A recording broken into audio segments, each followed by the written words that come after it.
Kita guna untuk kegunaan kelas. Macam contoh kan, sahabat-sahabat Quran. Bila ustaz, tok guru kita sebut, okey, Hamzah ni sifat dia apa?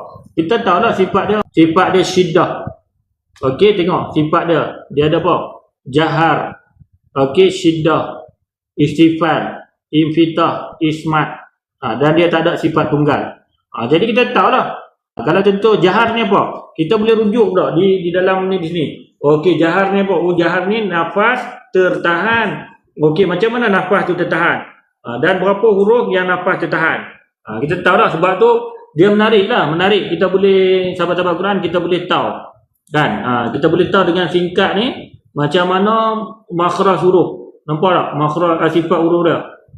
Dia ada dalam paling banyak, huruf yang paling banyak sifat huruf ni adalah ra dah. Ra ni paling banyak sifat huruf dia. Berapa sifat huruf dia?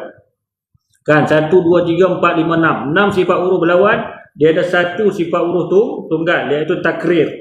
Jadi kita tahu dah takrir tu apa, kita boleh tengok rujuk pula tengah ni. Okey. Jadi harga 99 hari ni kita nak bagi RM5.9 saja. Beli banyak-banyak, borong siap-siap tuan-tuan dan puan. Boleh jual kat orang lain pula 99. Terpulang lah. Tapi saya nak tembak, nak pergi habis sebab kita nak ni stok baru, nak masuk stok baru sebab kita nak habiskan. Nak habiskan.